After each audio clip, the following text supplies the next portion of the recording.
En 1798, la France vient de pacifier l'Europe après le traité de Campo Formio. Le général Bonaparte, âgé de 28 ans à peine, revient d'Italie couvert de gloire. Mais l'Angleterre refuse de désarmer et continue d'étouffer économiquement la République française. Les membres du Directoire cherchent à affaiblir leur puissance navale et commerciale. Une idée surgit alors: frapper les intérêts britanniques en Orient, là où passent les routes commerciales vers l'Inde. Bonaparte saisit l'opportunité avec avidité. Le Directoire, méfiant envers ce jeune général trop populaire, accepte volontiers de l'envoyer loin de Paris. Talleyrand, ministre des Relations extérieures, soutient le projet. Pour Bonaparte, l'Égypte représente bien plus qu'une manœuvre militaire. Il rêve de marcher sur les traces d'Alexandre le Grand, de créer un empire oriental qui éclipserait toutes ses campagnes précédentes.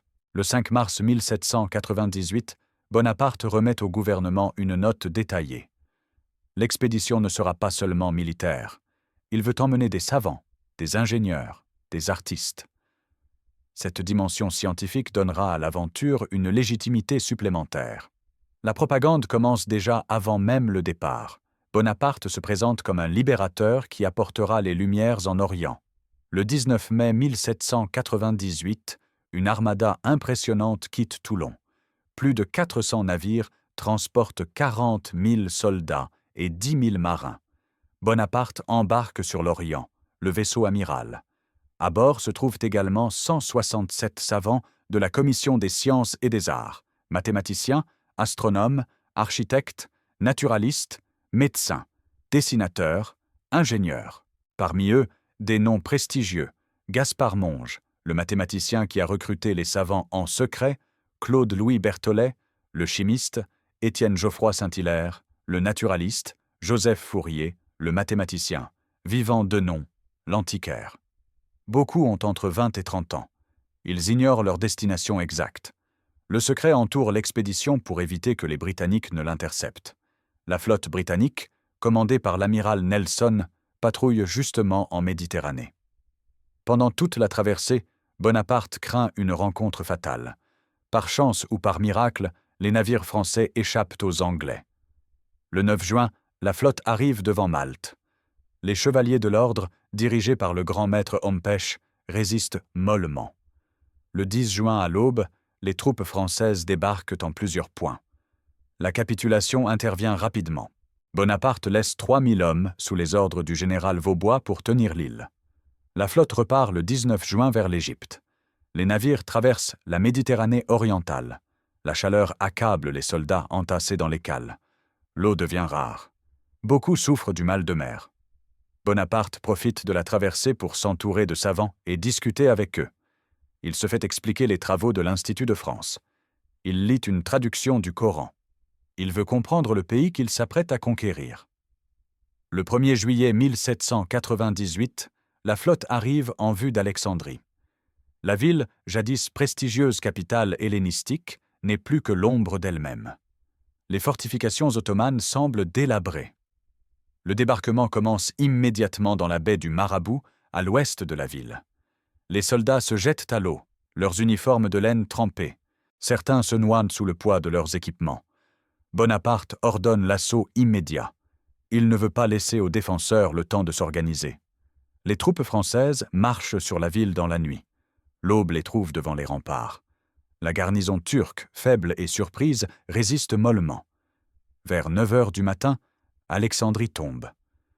Les Français découvrent une cité en ruine, sale, misérable. Rien à voir avec la splendeur antique dont rêvaient les soldats. La déception est immense.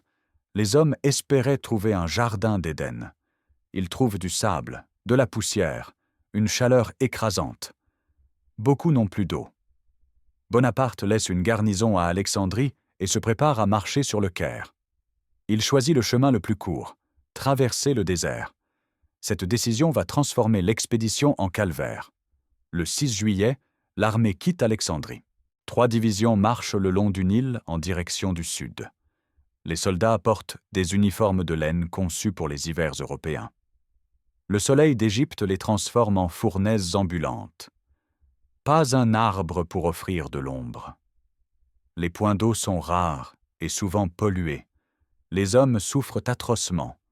Beaucoup jettent leurs sacs pour alléger leurs charges. Certains abandonnent leurs armes. La dysenterie frappe les rangs. Les yeux s'irritent à cause du sable et de la lumière aveuglante. Une ophtalmie sévère touche des centaines de soldats. Les Bédouins harcèlent les colonnes, tuant les traînards, pillant les bagages. Le moral s'effondre. Les généraux eux-mêmes murmurent contre Bonaparte. Le général Mireur, en pleine crise de délire causée par la soif et la chaleur, lance son cheval vers l'ennemi et meurt criblé de balles. Les suicides se multiplient. Des soldats se tirent une balle dans la tête plutôt que de continuer à marcher. Le 13 juillet, l'avant-garde française rencontre les Mamelouks à Chebris. Ces guerriers d'élite, anciens esclaves affranchis devenus maîtres de l'Égypte, ont dominé le pays pendant des siècles. Leur cavalerie passe pour la meilleure du monde. Mourad Bey, l'un de leurs chefs, commande environ 4000 cavaliers. Bonaparte dispose ses troupes en carrés d'infanterie. Les Mamelouks chargent avec furie, leurs armes étincelantes, leurs costumes chatoyants. Mais ils se brisent sur les baïonnettes françaises. Le feu discipliné des mousquets les décime. Ils se retirent en laissant 300 morts. La victoire redonne confiance aux Français. Ils continuent leur marche vers le Caire.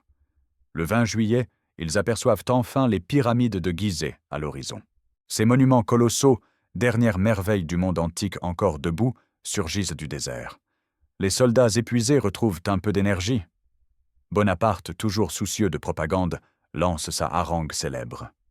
Les historiens débattent encore de ces mots exacts, mais la phrase « du haut de ces pyramides, 40 siècles vous contemplent » restera associée à cette journée. Le 21 juillet 1798 au matin, l'armée française arrive devant Amba Bey, village situé sur la rive gauche du Nil face au Caire. Mourad Bey a rassemblé ses forces. Environ 6000 Mamelouks à cheval, véritables machines de guerre couvertes d'armures et armées de pistolets, de sabres et de lances. Derrière eux, 15 000 à 40 000 fantassins mal équipés occupent des retranchements autour d'Amba Bey. Sur l'autre rive, Ibrahim Bey, le second chef mamelouk, observe avec 20 000 hommes sans intervenir. Bonaparte dispose de 5 divisions, celles de Dezay et Régnier sur la droite, celles de Menou et Bon sur la gauche, celle de Kléber au centre sous les ordres de Dugois, car Kléber, blessé à Alexandrie, n'est pas présent. L'armée compte environ 25 000 hommes. Bonaparte ordonne de former des carrés d'infanterie, tactique éprouvée contre la cavalerie. Chaque carré comprend 6 rangs de soldats, l'artillerie aux angles. Les hommes attendent, armes aux pieds. Vers 14 heures, les Mamelouks attaquent. Le spectacle est grandiose et terrifiant. Des milliers de cavaliers se ruent sur les carrés français dans un tonnerre de sabots. Leurs harnachements dorés brillent au soleil. Ils poussent des cris de guerre. Mais la discipline française tient bon. Le premier rang pointe les baïonnettes. Le second et le troisième tirent des salves meurtrières. Les chevaux se cabrent, refusent d'avancer dans ce mur de fer et de feu. Les Mamelouks tentent de contourner les carrés, de trouver une faille. Ils reviennent à la charge encore et encore. Mais chaque assaut échoue. Les canons français crachent la mitraille dans leurs rangs serrés. Les pertes s'accumulent. Les chevaux blessés hennissent, se débattent. Les cavaliers tombent, piétinés par leur propre monture. Après 2 heures de combat, Mourad Bey comprend que la bataille est perdue. Ses Mamelouks se replient en désordre vers le sud. Les carrés français se reforment en colonne et marchent sur Amba Bey. La garnison mal entraînée s'enfuit. Beaucoup se jettent dans le Nil et se noient. D'autres sont massacrés. Le carnage est effroyable. Les Français comptent environ 300 tués ou blessés. Les Égyptiens laissent 2000 morts sur le terrain. Le butin est considérable. Les Français trouvent des armes, de l'or, des bijoux. Les soldats pillent pendant des heures. Bonaparte laisse faire. Après les souffrances du désert, ces hommes méritent cette récompense. Le 24 juillet, il entre au Caire. La population, terrorisée, ne résiste pas. L'Égypte semble conquise. Bonaparte s'installe au Caire et commence à organiser sa conquête. Il crée des administrations, réforme les impôts, témoigne du respect pour l'islam. Il se fait appeler Ali Bonaparte, le sultan El-Kébir. Il assiste à des cérémonies religieuses. discute avec les oulémas. Cette politique de séduction vise à gagner les élites locales. Pendant ce temps, l'amiral Brueys reste mouillé dans la baie d'Aboukir avec la flotte. Le 1er août 1798, la catastrophe frappe. L'amiral Nelson, qui cherche désespérément les Français depuis des semaines, découvre enfin la flotte dans la rade d'Aboukir. Les navires français sont ancrés en ligne le long de la côte. Brueys pensait sa position forte. Les Anglais ne pourraient attaquer que d'un seul côté. Mais Nelson devine que l'espace entre les navires et la côte permet le passage. À 18h30, les Britanniques lancent l'attaque. 5 navires passent entre la flotte française et la côte. Les autres attaquent par l'extérieur. Les Français se trouvent pris en tenaille. Le combat fait rage toute la nuit. Les canonnades illuminent la baie. L'Orient, le vaisseau amiral où Bonaparte a traversé la Méditerranée, prend feu vers 22 heures. L'incendie atteint les soutes à poudre. À 22h15, une explosion gigantesque déchire la nuit. Le navire se brise en 2. Sur 1000 hommes d'équipage, seuls 70 survivent. L'amiral Brueys meurt sur son pont. À l'aube du 2 août, le désastre est total. Sur 13 vaisseaux de ligne français, 11 sont détruits ou capturés. Seuls 2 s'échappent. Les Britanniques établissent un blocus maritime. Bonaparte et ses 40 000 hommes sont piégés en Égypte. Aucun renfort, aucun ravitaillement ne pourra plus arriver de France. La nouvelle du désastre atteint Le Caire quelques jours plus tard. Bonaparte interdit qu'on en parle publiquement. Il minimise l'événement dans ses bulletins. Mais tous comprennent, l'expédition vient de prendre un tour dramatique. Bonaparte tente de consolider sa position en Égypte. Il organise le pays, réforme les institutions, crée l'Institut d'Égypte le 22 août 1798. Cette institution, inspirée de l'Institut de France, regroupe les savants de l'expédition. Monge en devient président, Bonaparte vice-président. L'Institut se divise en 4 sections: mathématiques, physique, économie politique, littérature et art. Les savants tiennent des séances régulières, publient leurs travaux dans la Décade égyptienne, étudient les monuments antiques. Mais la situation politique se dégrade. Les impôts imposés par les Français pèsent lourdement sur la population. Les soldats se comportent souvent mal, pillent, violent. La présence d'infidèles dans la ville sainte choque les musulmans. Le 9 septembre 1798, le sultan ottoman déclare officiellement la guerre à la France. Le 21 octobre 1798, la révolte éclate au Caire. Des rassemblements se forment dès l'aube. La foule grossit, converge vers la grande mosquée. Les chefs religieux appellent au djihad contre les occupants. Les Français sont attaqués dans les rues. Des soldats isolés sont massacrés. La maison de Caffarelli, ingénieur de l'expédition, est assaillie. Les instruments scientifiques sont détruits. Bonaparte réagit avec une violence terrible. Il fait bombarder les quartiers insurgés. L'artillerie tire sur la mosquée Al-Hadjar, lieu sacré de l'islam. Les soldats français investissent les ruelles, tuent sans discrimination. La répression dure 2 jours. Les chefs rebelles sont décapités, leurs têtes exposées sur les places publiques. Environ 2000 habitants du Caire périssent. Le général Dupuy, qui commande la citadelle, meurt dans les combats. Le calme revient, mais c'est le calme de la terreur. Les Égyptiens comprennent que la résistance est impossible. Bonaparte peut désormais contrôler le pays, mais au prix de la haine de la population. Pendant ce temps, dans le sud, le général Desacques poursuit les restes de l'armée mamelouk de Mourad Bey. Il remporte plusieurs victoires, à Sediman le 7 octobre, à Samoud le 22 janvier 1799. La Haute-Égypte passe sous contrôle français. Au début de 1799, Bonaparte apprend qu'une armée ottomane se masse en Syrie sous les ordres du gouverneur de Damas, Ahmed Pacha. Le sultan veut reconquérir l'Égypte. Bonaparte décide de frapper le premier. Il ne peut rester passif et attendre l'ennemi. Il rassemble 13 000 hommes et part vers le nord-est en janvier 1799. L'armée traverse le désert du Sinaï. La marche est pénible, les puits sont rares. Les Bédouins harcèlent les colonnes. Le 19 février, les Français prennent le fort d'El Harich après un siège de 7 jours. La garnison se rend. Bonaparte donne sa parole que les prisonniers auront la vie sauve, à condition de ne plus combattre contre la France. Environ 2500 soldats ottomans sont libérés et rentrent chez eux. Le 24 février, l'armée arrive devant Gaza. La ville se rend après quelques heures de combat. Les Français continuent leur progression vers le nord. Le 3 mars, ils arrivent devant Jaffa, port stratégique sur la côte méditerranéenne. Bonaparte envoie un émissaire avec un drapeau blanc pour exiger la reddition. Le gouverneur Abdallah Bey fait décapiter le messager et expose sa tête sur les remparts. Cette provocation met les soldats français en rage. Le 7 mars, après 4 jours de siège, l'artillerie ouvre une brèche dans les murs. Les grenadiers se lancent à l'assaut. La résistance est féroce. Les Ottomans se battent maison par maison. Finalement, les défenseurs se replient dans plusieurs bâtiments. Les aides de camp Eugène de Beauharnais et Croisier acceptent leur reddition en promettant qu'ils auront la vie sauve. Environ 3000 prisonniers sont rassemblés. Bonaparte, furieux, s'écrie « Que veulent-ils que je fasse de tant de prisonniers? Ai-je des vivres pour les nourrir, des bâtiments pour les déporter ?» Son armée manque déjà de tout. Il ne peut détacher des hommes pour garder les prisonniers. Les relâcher signifierait qu'ils rejoindront l'ennemi dans quelques semaines. Le 10 mars, Bonaparte donne l'ordre terrible. Les 3000 prisonniers sont emmenés sur la plage au sud de Jaffa. 2 bataillons les entourent. L'ordre tombe. Exécutez-les à la baïonnette pour économiser les munitions. Le massacre dure 3 jours. Les soldats égorgent, transpercent, noient les prisonniers. Certains sont enterrés vivants.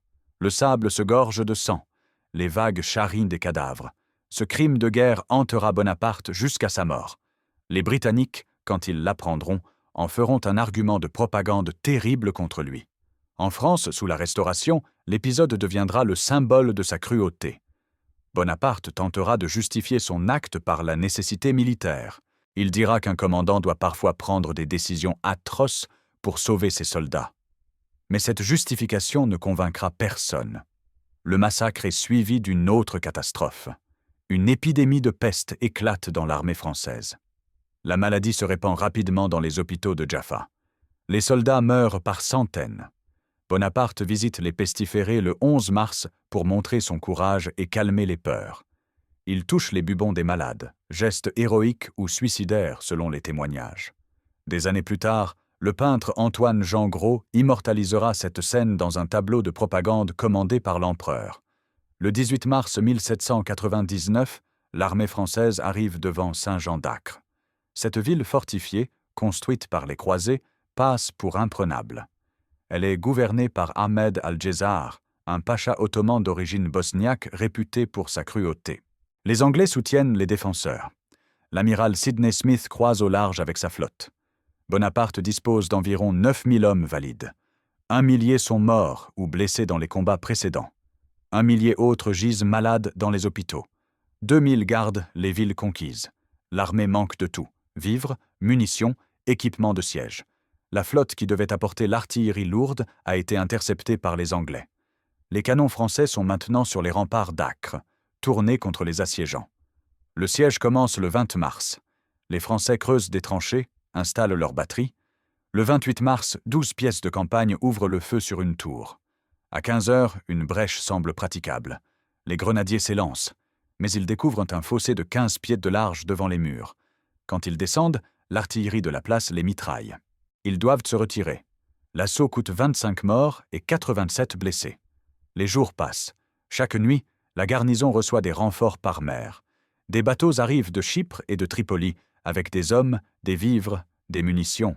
Le colonel Filippo, émigré français et ancien condisciple de Bonaparte à l'école militaire de Brienne, débarque le 5 avril. Il conseille les artilleurs ottomans avec une efficacité redoutable. Les assiégés font des sorties audacieuses. Le 7 avril, ils attaquent les positions françaises pour détruire les mines. Le combat est féroce. Les Ottomans perdent 800 hommes, dont une soixantaine d'auxiliaires britanniques. Mais l'attaque retarde les travaux de siège. Pendant ce temps, Djezar Pacha lève des armées dans toute la Syrie. Des dizaines de milliers de soldats convergent vers Saint-Jean-d'Acre pour briser l'encerclement. Bonaparte ne peut maintenir le siège et combattre ses forces en même temps. Il envoie le général Kléber avec 2000 hommes en reconnaissance. Kléber rencontre 30 000 à 35 000 ennemis dans la plaine de Foulie. au pied du mont Tabor. Le 16 avril, Bonaparte accourt avec des renforts. Il arrive juste à temps.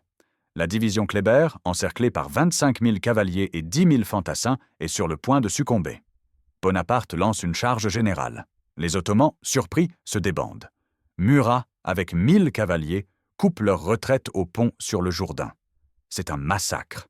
Les Français remportent une victoire éclatante au mont Tabor. Mais cette bataille ne change rien au siège d'Acre. Les semaines s'écoulent. La peste continue de décimer l'armée. Plus de 600 soldats meurent de la maladie. Les blessés s'accumulent dans les hôpitaux de campagne. Les munitions s'épuisent. Le moral s'effondre. Les soldats murmurent « À quoi bon mourir pour prendre cette ville maudite ?» Bonaparte ordonne un assaut général le 10 mai à 2 heures du matin.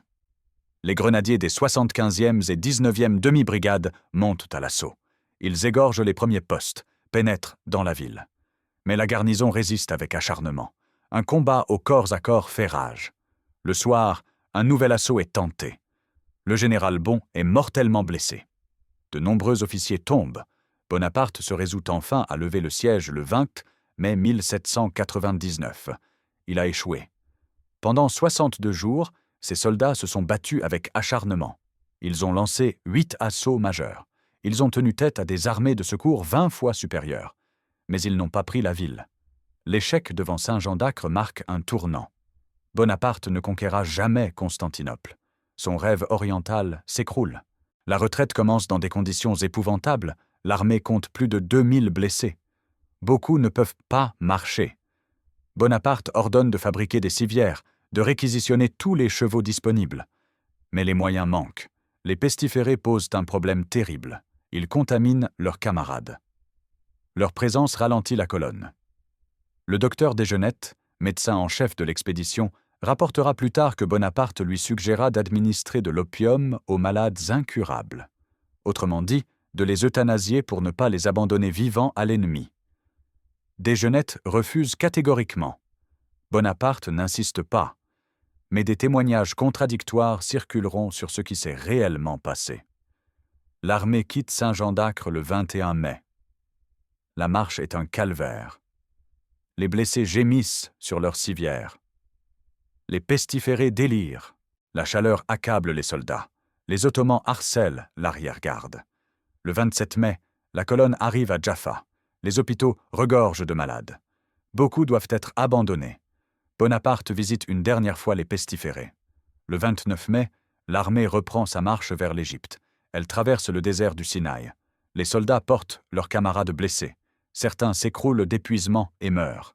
Les corps sont laissés sur le sable. Le 14 juin, les survivants arrivent enfin au Caire. Sur les 13 000 hommes partis en campagne, des milliers ne rentrent pas. Bonaparte transforme immédiatement l'échec en victoire par la propagande. Il organise un défilé triomphal. Il annonce qu'il a vaincu l'armée du sultan au mont Tabor. Il tait les pertes, l'échec d'Acre, les prisonniers massacrés, les pestiférés abandonnés. Il fait publier des bulletins mensongers. Les soldats, trop heureux d'être vivants, se taisent. Le Caire célèbre le retour du vainqueur. Pendant que les militaires se battent, les savants travaillent. Malgré les dangers, les maladies, les privations, ils poursuivent leur mission. Ils parcourent l'Égypte, mesurent, dessinent, collectent. Ils étudient les monuments pharaoniques avec passion. Les pyramides, les temples de Luxor et Karnak, les tombeaux de la vallée des rois les fascinent. Le 19 juillet 1799, un officier du génie nommé Pierre-François Xavier Bouchard découvre près de Rosette une stèle couverte d'inscriptions. La pierre porte le même texte gravé en 3 langues, hiéroglyphes, démotique et grec ancien. Cette pierre de Rosette deviendra la clé qui permettra à Jean-François Champollion de déchiffrer les hiéroglyphes en 1822. Les savants accumulent une masse prodigieuse de notes, de croquis, de relevés. Ils étudient la faune et la flore. Ils cartographient le pays. Ils décrivent l'organisation sociale, les coutumes, la religion, l'économie. Ils mesurent les températures, analysent les sols, collectent des minéraux. Ils copient des inscriptions, dessinent des monuments, moulent des bas-reliefs. L'Institut d'Égypte tient 62 séances entre août 1798 et mars 1801. Les savants y présentent leurs découvertes. Monge expose ses travaux sur les mirages du désert. Berthollet analyse la composition du natron, ce sel que les anciens Égyptiens utilisaient pour momifier. Geoffroy Saint-Hilaire décrit des espèces inconnues de poissons du Nil. Fourier étudie la propagation de la chaleur. Le journal La Décade égyptienne publie régulièrement les comptes rendus des séances. Une imprimerie est installée au Caire. Les Français fabriquent des caractères arabes. Ils impriment proclamations, affiches, dictionnaires. C'est la première imprimerie du monde arabe. Les Égyptiens découvrent avec stupéfaction la rapidité avec laquelle un texte peut être reproduit. Le 15 juillet 1799, une flotte ottomane débarque 18 000 hommes à Aboukir, dans cette même baie où Nelson a détruit les navires français un an plus tôt. Le but est de reprendre l'Égypte. Bonaparte réagit immédiatement. Il rassemble toutes les troupes disponibles, environ 10 000 hommes. Murat commande la cavalerie, Lannes, l'infanterie. Le 25 juillet à l'aube, les Français attaquent. Murat lance ses cavaliers contre les positions ottomanes. Les charges sont impétueuses. L'infanterie française avance en colonne serrée. Les Ottomans, pris par surprise, résistent mollement. En quelques heures, leur armée se désintègre. Les soldats fuient vers la mer. Beaucoup se noient en tentant de rejoindre les navires. D'autres se rendent en masse. Les Français capturent 6 000 prisonniers, dont le commandant en chef Mustapha Pacha. La victoire d'Aboukir est totale. Bonaparte y voit un signe du destin. Mais il comprend que l'Égypte est perdue. Son armée s'affaiblit chaque jour. Les renforts ne viendront jamais. Le blocus britannique est infranchissable. Et surtout, des nouvelles arrivent de France par des journaux anglais que Sidney Smith lui fait parvenir lors d'échanges de prisonniers. La situation en Europe s'est dégradée. La deuxième coalition s'est formée contre la France. Les Autrichiens et les Russes ont repris l'offensive. Les conquêtes italiennes sont perdues. Le Directoire vacille. Bonaparte comprend que son heure est venue. Il doit rentrer pour sauver la République et, accessoirement, sa propre carrière. Le 18 août 1799, Bonaparte convoque quelques officiers de confiance. Il leur annonce sa décision. Il rentre en France. Il prétexte des dépêches urgentes du Directoire qui le rappellent. Mais ces dépêches n'existent pas. Il abandonne son armée sans autorisation officielle. Il laisse le commandement au général Kléber, à qui il ne révèle ses intentions qu'au dernier moment. Le 23 août, Bonaparte embarque discrètement à Alexandrie avec quelques fidèles, Berthier, Lannes, Murat, Marmont, Duroc, Monge, Berthollet, Denon. Les frégates la Muiron et la Carrère appareillent de nuit pour éviter les croisières britanniques. La traversée dure 47 jours. Les navires longent les côtes africaines, passent au large de la Crète, remontent vers la Corse. Le 9 octobre 1799, Bonaparte débarque à Fréjus. Il est accueilli en héros. Les journaux ont publié ses bulletins mensongers. Le public ignore tout des désastres. Il ne connaît que les victoires des Pyramides et du mont Tabor. Bonaparte a réussi son coup de propagande. Sa réputation reste intacte. Un mois plus tard, le 9 novembre 1799, il renverse le Directoire lors du coup d'État du 18 Brumaire. Il devient premier consul. Sa carrière politique démarre grâce à l'Égypte. Pendant ce temps, Kléber se retrouve seul avec une armée abandonnée, sans moyens, sans espoir de renfort. Il est furieux contre Bonaparte qu'il traite de petit ambitieux. Le 24 janvier 1800, il signe la convention d'El Arish avec les Britanniques et les Ottomans. Les Français évacueront l'Égypte en échange de leur rapatriement. Mais l'amiral Keith, qui n'a pas été consulté, refuse de ratifier l'accord. Les combats reprennent. Le 20 mars 1800, Kléber remporte une victoire écrasante à Héliopolis contre une armée ottomane. Il reconquiert tout le pays. Mais le 14 juin 1800, un étudiant syrien nommé Soleiman el-Halabi le poignarde à mort au Caire. Menou, ingénieur converti à l'islam sous le nom d'Abdallah, prend le commandement. Il se révèle médiocre. Une nouvelle armée anglo-ottomane débarque en mars 1801. Après plusieurs batailles, Menou capitule le 30 et en août 1801. Les Français évacuent l'Égypte en septembre 1801. Les soldats rentrent en France par groupes. Ils rapportent des souvenirs amers.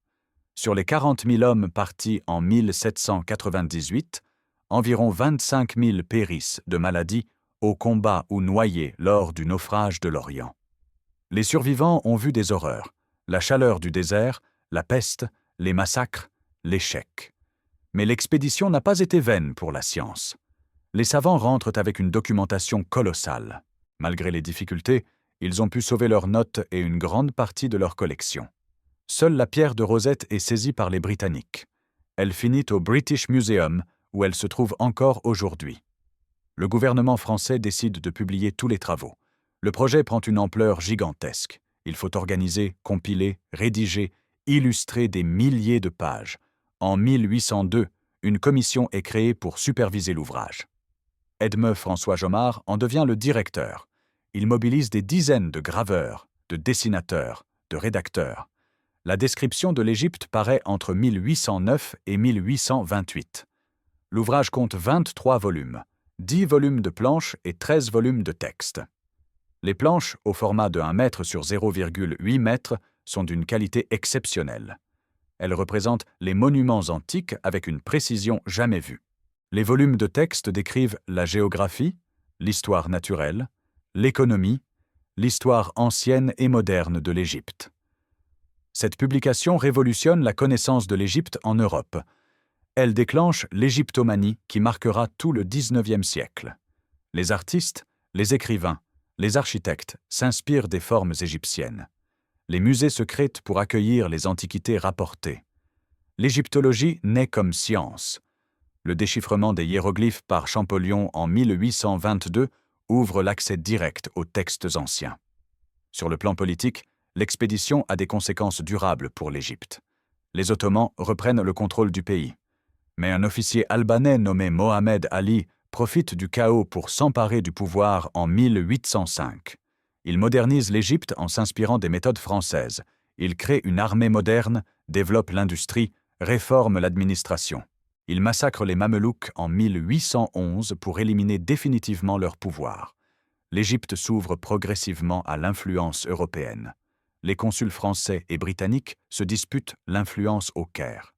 Des Européens arrivent en nombre, ingénieurs, commerçants, aventuriers. Le canal de Suez, dont Bonaparte avait envisagé la construction, sera creusé entre 1859 et 1869 par Ferdinand de Lesseps, un diplomate français. L'Égypte devient un enjeu stratégique majeur entre les puissances européennes. Pour Bonaparte, devenu Napoléon, l'Égypte reste une expérience ambiguë. D'un côté, elle a failli ruiner sa carrière. Les désastres militaires auraient pu le discréditer. Son abandon de l'armée était un acte critiquable. Le massacre de Jaffa restera une tache indélébile sur sa réputation. D'un autre côté, la propagande a transformé l'échec en épopée glorieuse. Bonaparte a su présenter l'expédition comme une grande aventure orientale. Il s'est comparé aux héros antiques. Il a cultivé sa légende de conquérant invincible. Les Français, avides de gloire après les années difficiles de la Révolution, ont cru ces récits. L'expédition a aussi servi de terrain d'essai pour ses méthodes. Bonaparte a perfectionné sa maîtrise de la propagande. Il a appris à manipuler l'opinion publique par des bulletins contrôlés. Il a compris l'importance de l'image, de la mise en scène, du symbole. Ces techniques lui serviront pendant tout l'Empire. Sur le plan militaire, l'Égypte lui a enseigné les limites de la puissance française. Même le meilleur général ne peut vaincre sans moyens. La supériorité tactique ne suffit pas face à un ennemi qui contrôle la mer et dispose de ressources illimitées. Cette leçon, Bonaparte l'oubliera parfois. Elle se rappellera cruellement à lui en Espagne et en Russie. Les soldats qui ont survécu gardent des souvenirs contradictoires. Certains parlent avec nostalgie de cette aventure exotique. D'autres maudissent l'homme qui les a entraînés dans ce piège mortel. Beaucoup portent les séquelles de l'ophtalmie égyptienne. Certains sont restés infirmes. Tous ont vieilli prématurément. Les savants, eux, ne regrettent rien. Ils ont vécu une expérience scientifique extraordinaire. Ils ont découvert une civilisation oubliée. Ils ont ouvert un nouveau champ de connaissances. Leurs travaux ont enrichi la science française. Certains ont fait carrière grâce à leurs découvertes égyptiennes. Monge, Berthollet, Fourier, Geoffroy Saint-Hilaire ont tous bénéficié de leur participation à l'expédition. l'expédition d'Égypte marque un tournant dans l'histoire coloniale. C'est la première fois qu'une puissance européenne moderne tente de conquérir un pays du Moyen-Orient. Bonaparte n'a pas agi par hasard. Il a préparé méthodiquement son entreprise. Il a combiné la force militaire et la séduction politique. Il a utilisé la science comme outil de domination. Cette méthode annonce les futures colonisations du XIXe siècle. Les Britanniques en Inde, les Français en Algérie, puis en Indochine, utiliseront des techniques similaires. Ils justifieront leur conquête par la mission civilisatrice. Ils emmèneront des savants pour étudier les populations. Ils prétendront apporter les Lumières aux peuples arriérés. L'Égypte elle-même subit durablement l'influence de l'expédition. La dynastie de Mohammed Ali règne jusqu'en 1952. Elle se réclame de la modernisation lancée par les Français. Le pays oscille entre tradition islamique et modernité occidentale. Cette tension traverse tout le XIXe et le XXe siècle. Le canal de Suez, inauguré en 1869, réalise un vieux rêve de Bonaparte. Il a commandé des études sur la faisabilité d'un canal. Les ingénieurs ont conclu à tort que la mer Rouge était plus haute que la Méditerranée. Le projet a été abandonné. Lesseps prouvera plus tard qu'il s'était trompé. Le canal devient un enjeu géopolitique majeur. Les Britanniques l'occupent en 1882. L'Égypte ne recouvrera sa pleine souveraineté qu'en 1956, quand Nasser nationalise le canal. L'égyptologie se développe tout au long du XIXe siècle. Les grandes puissances rivalisent pour obtenir des antiquités. Les musées européens se remplissent de statues, de momies, de papyrus. Des milliers d'objets quittent l'Égypte. Cette exploitation suscite aujourd'hui des débats sur la restitution des œuvres. Le déchiffrement des hiéroglyphes par Champollion en 1822 révolutionne la connaissance de l'Égypte ancienne. Pour la première fois depuis l'Antiquité, on peut lire les textes pharaoniques. L'histoire de 3 millénaires ressurgit. Les découvertes se multiplient. Tombeaux, temples, papyrus. La civilisation égyptienne fascine l'Europe. L'expédition a aussi des conséquences culturelles profondes. L'orientalisme devient un courant artistique majeur. Les peintres comme Delacroix, Gérôme, Ingres représentent des scènes orientales. Les écrivains comme Chateaubriand, Flaubert, Nerval voyagent en Égypte. Ils publient des récits qui alimentent les fantasmes européens sur l'Orient. Cette fascination mêle admiration et mépris. Les Européens admirent les pyramides, les temples, la civilisation pharaonique, mais ils méprisent les Égyptiens contemporains qu'ils jugent dégénérés. Cette attitude ambiguë caractérise tout l'orientalisme du XIXe siècle. Elle justifie la domination coloniale par la supériorité prétendue de l'Occident. L'histoire de l'expédition d'Égypte est entourée de mythes créés par Bonaparte lui-même. Il a passé le reste de sa vie à réécrire cette campagne. Dans les bulletins publiés pendant l'expédition, il minimise les échecs et exagère les succès. À Sainte-Hélène, dans ses mémoires dictés à Las Cases, il embellit encore son récit. La phrase du haut de ces pyramides « 40 siècles vous contemplent » est peut-être apocryphe. Aucun témoin direct ne l'a rapportée avec certitude. Elle apparaît pour la première fois dans les publications officielles. Mais vraie ou fausse, elle est entrée dans la légende. Elle résume l'ambition de Bonaparte de s'inscrire dans l'histoire universelle. Le massacre de Jaffa a été longtemps nié. Bonaparte a prétendu que les prisonniers avaient été relâchés. Les témoins ont été intimidés pour qu'ils se taisent. Ce n'est qu'après la chute de l'Empire que la vérité a pu être établie. Les récits des officiers survivants, publiés sous la Restauration, ont révélé l'ampleur du crime. L'épisode des pestiférés reste controversé. Certains témoins affirment que Bonaparte a ordonné leur empoisonnement. D'autres le nient catégoriquement. La vérité ne sera jamais connue avec certitude. Mais le simple fait que la question ait été posée montre la situation désespérée de l'armée française pendant la retraite de Syrie. La visite de Bonaparte au pestiféré de Jaffa est devenue un moment héroïque grâce au tableau de Gros. Mais les témoins donnent des versions contradictoires. Certains disent qu'il a touché les bubons. D'autres affirment qu'il est resté à distance. Le geste était-il spontané ou calculé? Impossible de le savoir. Bonaparte connaissait le pouvoir des symboles. Il savait qu'un tel acte marquerait les esprits. La bataille des pyramides a été magnifiée. Les bulletins parlent de dizaines de milliers d'ennemis. La réalité était moins spectaculaire. Les Mamelouks étaient moins nombreux. Leur tactique, fondée sur la charge de cavalerie, était inadaptée face aux carrés d'infanterie. La victoire était prévisible. Mais Bonaparte a su la transformer en épopée. L'échec devant Saint-Jean d'Acre a été minimisé. Bonaparte a prétendu qu'il avait volontairement levé le siège pour rentrer en Égypte. Il a affirmé que la ville n'avait aucune importance stratégique. Mais ses propres lettres prouvent le contraire. Il voulait prendre Acre pour marcher sur Constantinople. L'échec a ruiné son rêve oriental. L'expédition d'Égypte offre plusieurs leçons qui restent valables aujourd'hui. La première concerne les limites de la puissance militaire. Bonaparte disposait de la meilleure armée du monde. Ses soldats étaient aguerris, disciplinés, motivés. Ses généraux étaient compétents. Mais sans contrôle des mers, sans ligne de communication sûre, sans ressources locales suffisantes, cette armée était condamnée. La deuxième leçon porte sur la propagande. Bonaparte a magistralement manipulé l'opinion. Il a transformé une aventure désastreuse en épopée glorieuse. Il a construit sa légende sur des mensonges et des exagérations. Cette technique a fonctionné à court terme. Elle lui a permis de prendre le pouvoir. Mais à long terme, la vérité a fini par émerger. Son image en a souffert. La troisième leçon concerne le choc des civilisations. Bonaparte croyait pouvoir séduire les Égyptiens en se présentant comme leur libérateur.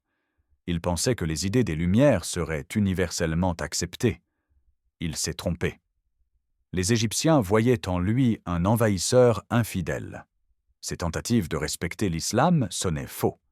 La révolte du Caire a montré que la conquête ne pouvait reposer que sur la force. La quatrième leçon porte sur l'importance de la science. Les savants de l'expédition ont accompli un travail remarquable malgré les circonstances. Ils ont ouvert un nouveau champ de connaissances. La description de l'Égypte reste un monument de l'érudition française. Elle prouve que même dans le contexte d'une entreprise coloniale discutable, la science peut produire des résultats durables. La cinquième leçon concerne l'éthique de la guerre. Le massacre de Jaffa reste une tâche indélébile. Aucune raison militaire ne peut justifier l'exécution de prisonniers qui se sont rendus sous promesse d'avoir la vie sauve. Bonaparte a violé les lois de la guerre. Ce crime a nourri la propagande de ses ennemis. Il a sali sa réputation pour toujours.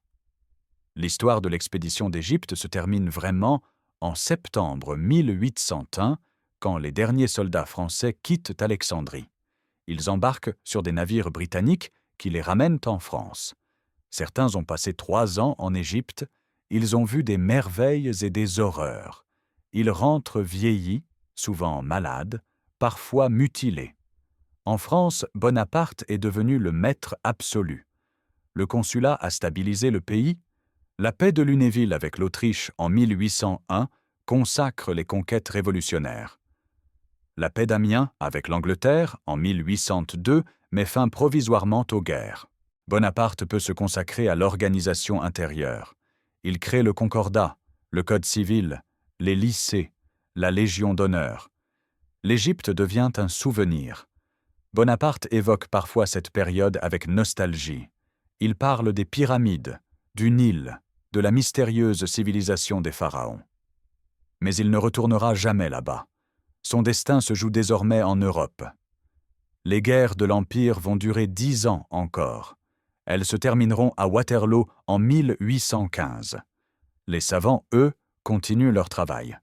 Ils compilent leurs notes, rédigent leurs mémoires, préparent la grande publication. Certains deviennent célèbres. Fourier fait carrière comme préfet puis académicien.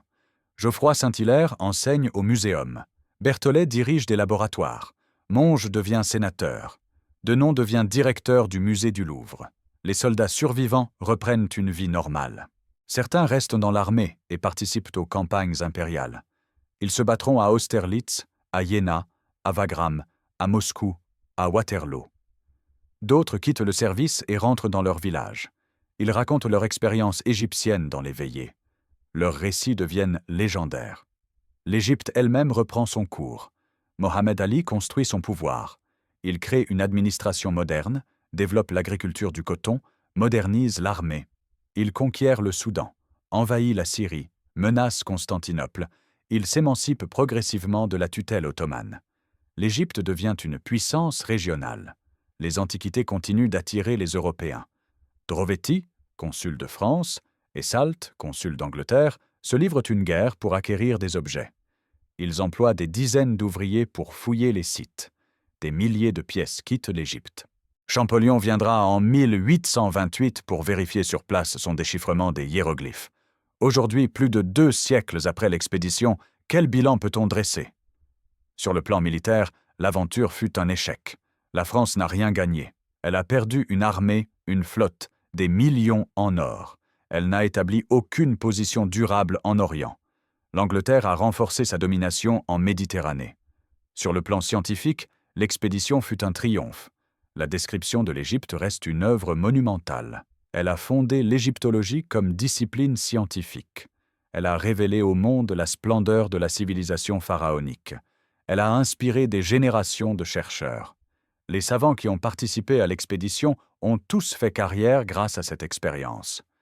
Sur le plan politique, l'expédition a permis à Bonaparte de prendre le pouvoir. Sans la gloire acquise en Égypte, le coup d'État du 18 Brumaire aurait peut-être échoué. Bonaparte a su transformer un désastre militaire en succès personnel. Cette capacité à manipuler l'opinion sera une constante de sa carrière. Sur le plan colonial, l'expédition a ouvert la voie. Elle a montré que les pays orientaux pouvaient être conquis par des armées européennes modernes. Elle a établi le modèle de la colonisation scientifique qui sera appliqué au XIXe siècle. Elle a justifié la domination occidentale par la supériorité technique et intellectuelle. Pour l'Égypte, l'expédition a été un traumatisme et une opportunité. Traumatisme parce que le pays a été envahi, pillé, occupé. Opportunité parce que l'expédition a forcé l'Égypte à se moderniser. Mohamed Ali a compris qu'il devait adopter les techniques européennes pour résister à la domination étrangère. Cette modernisation défensive marquera tout le XIXe siècle égyptien. L'expédition d'Égypte reste donc une aventure ambiguë. Gloire et désastre, succès scientifique et échec militaire, épopée héroïque et tragédie humaine. Bonaparte a voulu imiter Alexandre le Grand. Il a échoué militairement, mais réussi politiquement. Les pyramides qu'il a contemplées se dressent toujours. Elles ont vu passer bien d'autres conquérants avant lui. Elles en verront d'autres après. Elles témoignent de la vanité des ambitions humaines et de la permanence des civilisations.